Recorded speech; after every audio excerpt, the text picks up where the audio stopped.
नमस्कार, मैं शारदा पांडे आसान जिंदगी की इस एपिसोड में आपका स्वागत करती हूँ।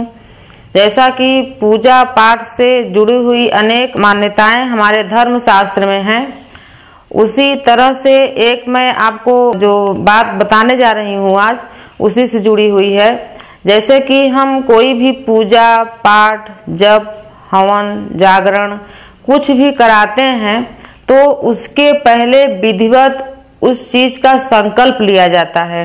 बिना संकल्प के पूजा पाठ, जप, हवन, भोज ये कुछ भी कराना फलदायी नहीं होता है। उस फल को इंद्र देव को प्राप्त हो जाता है जो हम बिना संकल्प के करते हैं।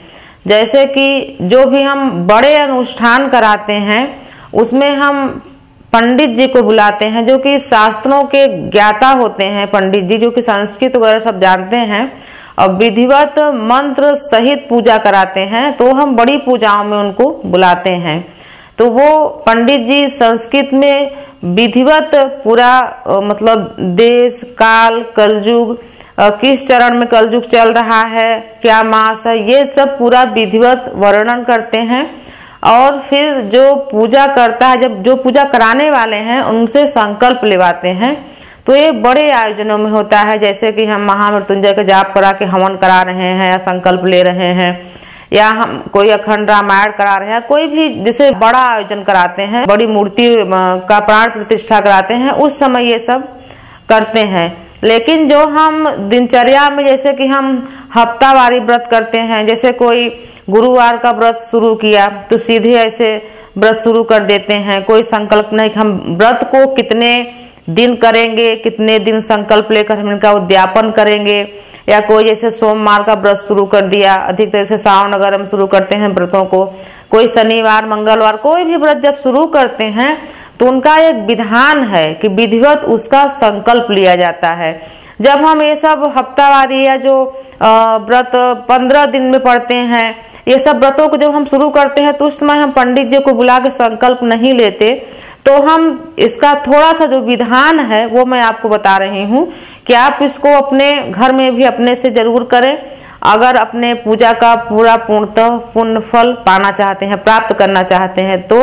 अन्यथा जो आप पूजा पाठ करते हैं बिना संकल्प के, वो बिना आपके दिए ही इंद्र देव को प्राप्त हो जाता है।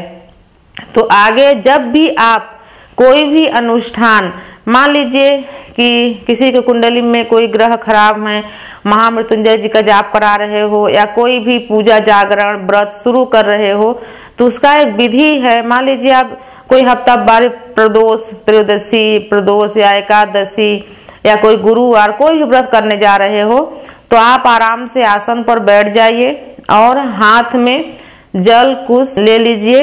वैसे हर पूजा में जो ये जल कुश में बोल रही हूँ, अलग अलग चीज भी, जैसे महालक्ष्मी की पूजा में कुछ द्रव्य भी लेते हैं, कुछ अच्छा फूल वगैरह भी लेते हैं, सामान्यतः जल और कुश लेते हैं। तो जल और कुश लेकर हम संकल्प करते हैं कि हम किस पूजा को प्रारंभ कर रहे हैं और व्रत को या पूजा को, और हम इसको कितने दिन तक करेंगे, दृढ़ता से संकल्प लेते हैं। तो उस जो पूजा का फल है उसको हमको पूरा भगवान देते हैं, प्राप्त होता है।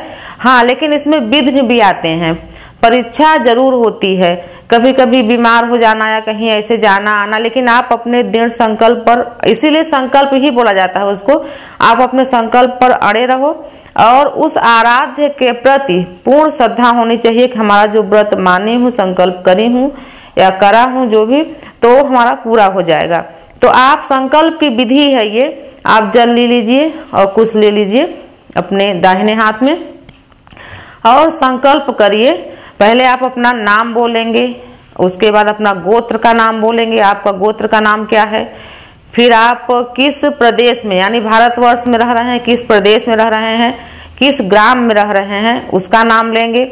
उसके बाद आप व्रत जब शुरू करें हैं तो कौन सा महीना है, हिंदी महीना, जैसे जनवरी फरवरी है, ऐसे माघ फागुन चैत बैसाख, इस तरह से कैलेंडर में देखेंगे तो पता लग जाएगा। उस महीने का नाम लेंगे, फिर पक्ष का नाम लेंगे कि कृष्ण पक्ष है या शुक्ल पक्ष है, फिर तिथि का नाम लेंगे कि क्या तिथि है, एकादशी, द्वादशी, त्रयोदशी, चतुर्दशी, कौन सी तिथि है, उस तिथि का नाम लेंगे और वार का नाम लेंगे। और इतना कहने के बाद फिर अपना संकल्प भगवान से बोलेंगे कि देव या माता, मैं आपका व्रत आज से प्रारंभ करके और अगले इतने दिनों तक का संकल्प लेती हूँ।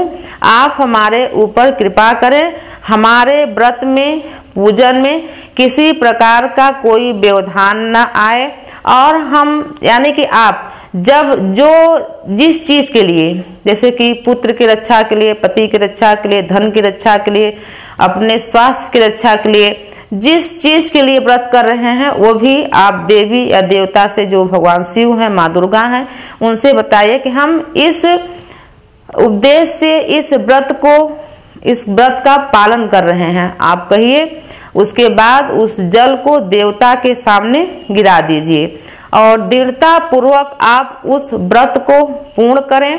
जब आप उस व्रत का उद्यापन करेंगे तो पंडित जी को बुला सकें तो जरूर बुलाएं, और नहीं तो इसी विधि से उद्यापन के समय भी आप उसी चीज को दोहराएं कि देवता या माता, आपका व्रत का संकल्प जो हमने लिया था, आपकी कृपा से वो पूर्ण हो गया है, और हमको पूर्ण आशा है कि आप हमारा जो उपदेश था, जो हमारी मंगल कामना थी, वो जरूर पूरी होगी। जो आपको मैं संकल्प बताई हूँ कि किस महीने में आपका व्रत पूरा हुआ, वो कौन सा महीना है, कौन सा पक्ष है, कौन सा दिन है, और अपने गोत्र और अपना नाम और जिस प्रदेश में, जिस ग्राम में रह रहे हैं उसका नाम लेकर और संकल्प करिए कि आज हमारा पूजा पूर्ण हो गया है माता, और मैं आपका उद्यापन कर रही हूँ, आपकी कृपा हमको मिले और शास्त्र युक्त हमारे पूजा का पूर्ण फल हमको, हमारे परिवार को मिले।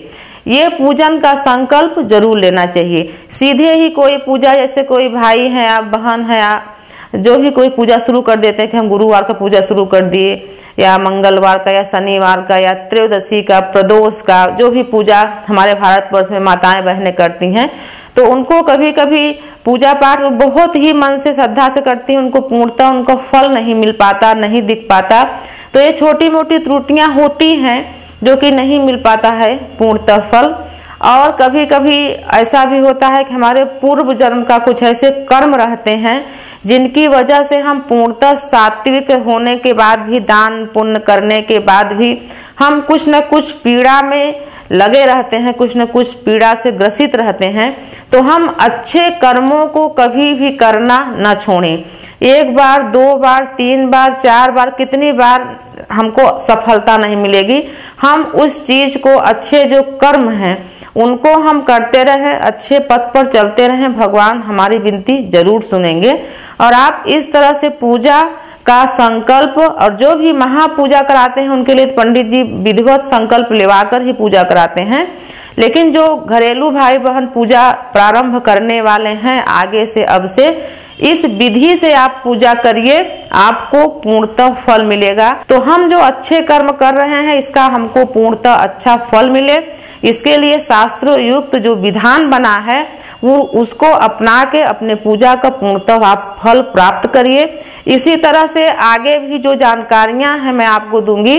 और जैसे कि मैं नियमित पूजा विधि में बताई हूँ कि जब भी आप पूजन करके उठें, ये भी है कि पूजन जो आसन पर आप बैठते हो उस आसन के नीचे की मिट्टी, मान लीजिए आज की कच्ची जमीनें नहीं हैं तो थोड़ा सा गंगा जल या ताजा जल वहां छिड़क के उस जल को अपने माथे में पहले, फिर दाहिनी आंख में, फिर बाईं आंख में, फिर गले में, फिर हृदय में, फिर नाभि में स्पर्श कराएं। तो जो आपका पूजा का पुण्य फल है वो आपको रोज का पूजा का फल, पुण्य फल मिलता रहेगा। विशेष पूजा में जब भी आप कहीं भी जाएं पूजा में, तब भी आप ऐसा करें। मान लीजिए आपको वहाँ जल उपलब्ध नहीं हो पाता तो कुछ न कुछ धूल मिट्टी जरूर रहती है, आप उसको अपने माथे में, आंखों में और हृदय में, नाभि में जरूर स्पर्श कराएं। तो आप कहीं ऐसे महामृत्युंजय के जाप में, अखंड रामायण में, कहीं हवन में गए हैं तो आपका वहां का भी आपको पुण्य फल मिलता रहता है। तो आप आगे मैं आपको और जानकारी ऐसे देती रहूंगी। आप देखते रहिए आसान जिंदगी। तब तक के लिए नमस्कार।